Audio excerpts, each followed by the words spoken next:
Hi, welcome back to Bloodstock 2017, and we're joined in the luxurious press tent with Season 10. So, Hello. welcome.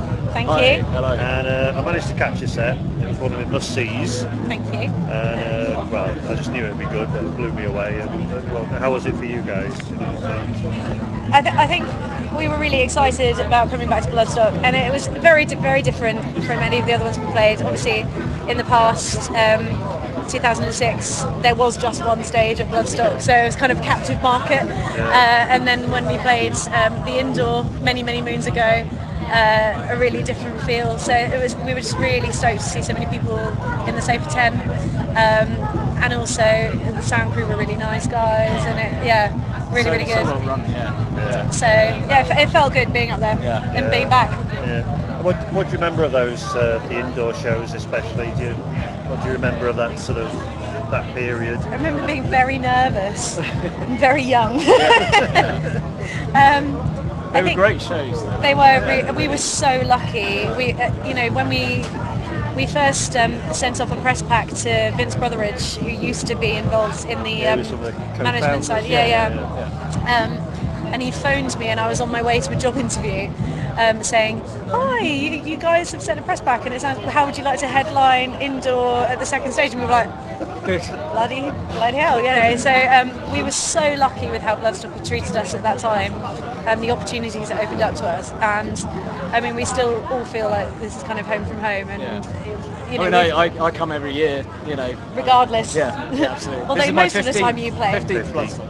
Yeah. And how many have you played now with different bands? I've done 7 performances at Bloodstock now. So yeah. So, today was my 6th and 7th. So, So, because obviously Dave played with Dendara here as well today. So, but yeah, we always feel really well looked after, and it's like nothing else in terms of festivals. I don't think anyone. I don't want to mention other metal festivals that might happen in the Midlands, but that are much bigger than this one. But they're not proper metal, and they don't have that kind of love for the bands. Yeah. And it's always a really nice atmosphere. I mean, everyone says it. I've not heard any different from any. No, everyone always feels really looked after. It's good. And I think going back to the 2005 and 6 years like that, I mean, Bloodstock has grown, hasn't it? Massively. But not to the point where it's come out of. No? I mean, it's sold out this year, which is, makes me think, are they gonna expand it next year? That's the decision. That's the isn't it? question. Yeah. Obviously we want to see it as successful as European festivals. Having said that, at the same time, there is something magical about coming here and being able to walk from your tent to the main arena in less than 10 minutes, which you go to download and it's an hour and a half round trip, and you've got the one-way system, and you go to Reading Festival and it's like being hemmed in like sheep, and also I think one of the nice things about Bloodstock, because it is proper metal, is that you get all ages here. You get families with little ones, you get the older crew, you get everyone across the spectrum, and it's not just nippers on crack. So it's a good day out, and everyone seems to have a good time and look after each other. It's a proper family rather than everyone out for themselves. Go now. I can't stand there and not say anything, so I'm just going to have to leave. I've come up with like three things already that I've been like. We're only teasing you, but you're going now.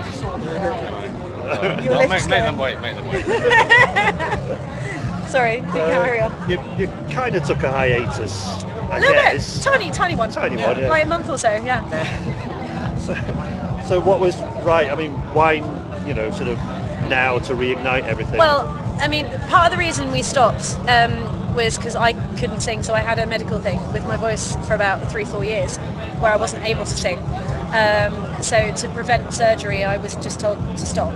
And that was very difficult, as well as in my day job of teaching, you have to use your voice a lot, and that was actually to blame because of all the yelling I did at horrible little kids. So I think that kind of prompted the stop, and then we'd sort of got together and tried various bits, and we'd done a few local gigs to us where people had asked us. And then I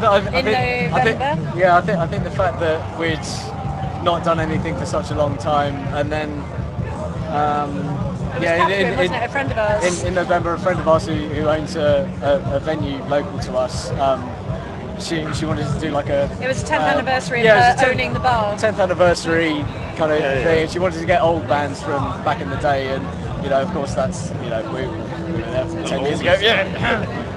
You qualified. Yeah, we qualified. We certainly did. We did. And she persuaded us to come along. And immediately after that, you get so much interest from people who are promoters. That was it. We're very lucky. Like every week they'd be like, "Oh, Yeah. we're putting something on next year, which we thought you might be interested in." And of course, we're all like, "Yeah, we can just get going again."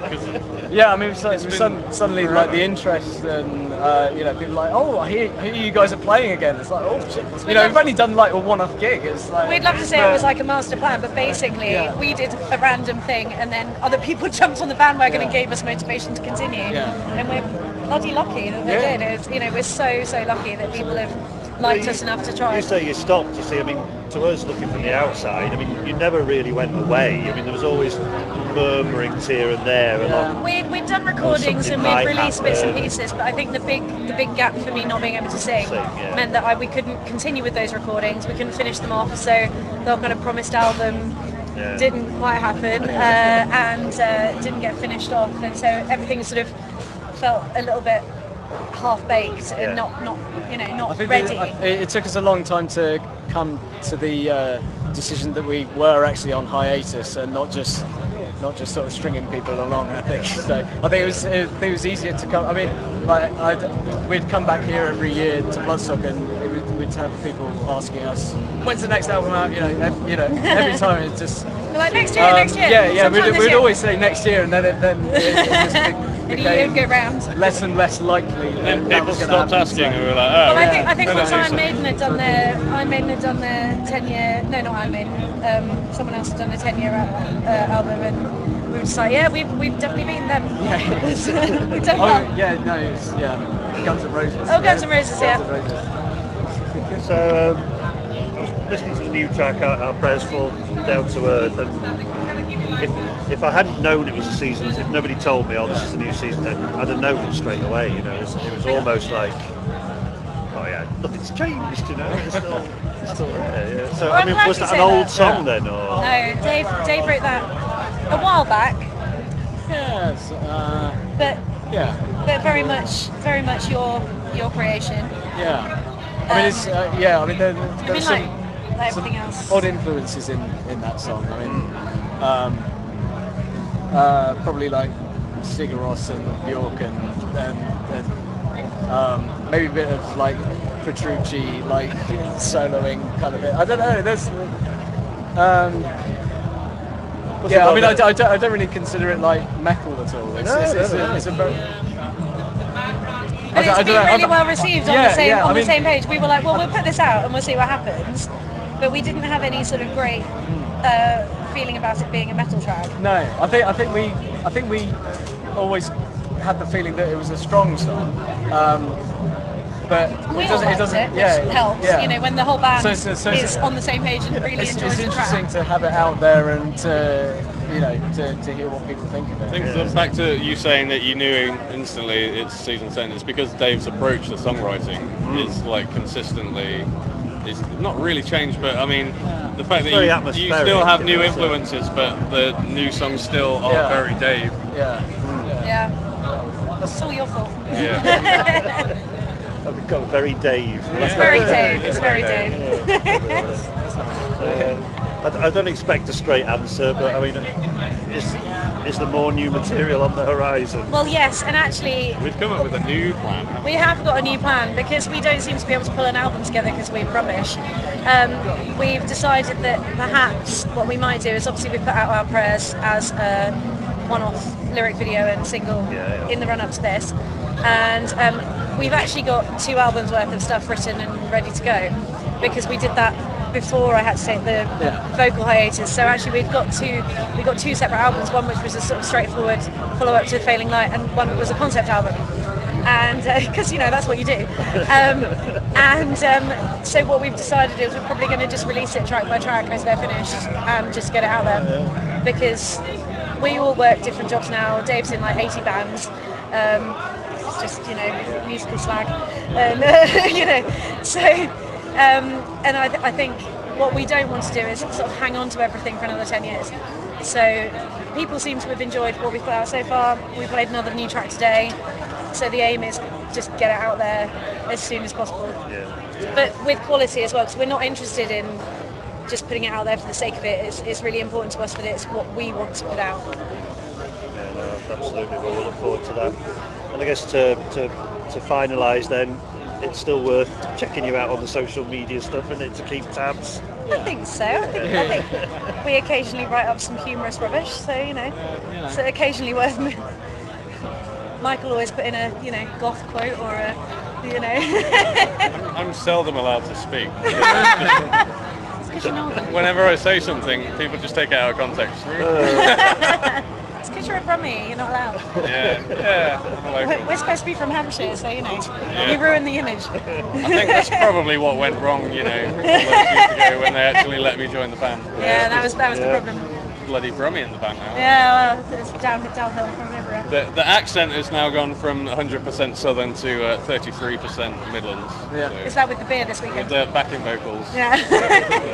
Although I did hear a great quote after we got on stage today, which was apparently we are the range of emotions when we all three sing together, which is that you look really passionate and like operatic and excited. I look completely numb and dead inside, and Dave just looks angry. So I was That's quite, about right. I was quite happy to hear that. I thought that was quite good. I could take that. That's not Yeah, bad. I think I'll take that as a compliment. Yeah. Thanks a lot, guys. At least you two are alive. I just look dead inside. Although you're probably the most aligned. Yeah. Well, yeah. You know, you got to headbang at a festival 7 months pregnant. That's what it's all about. I did worry about that when I first saw it. I was like, oh.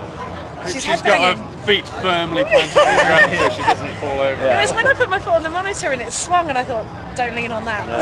Don't go like face plant into the pit. I That's think not there's one of the girls at Dekesis.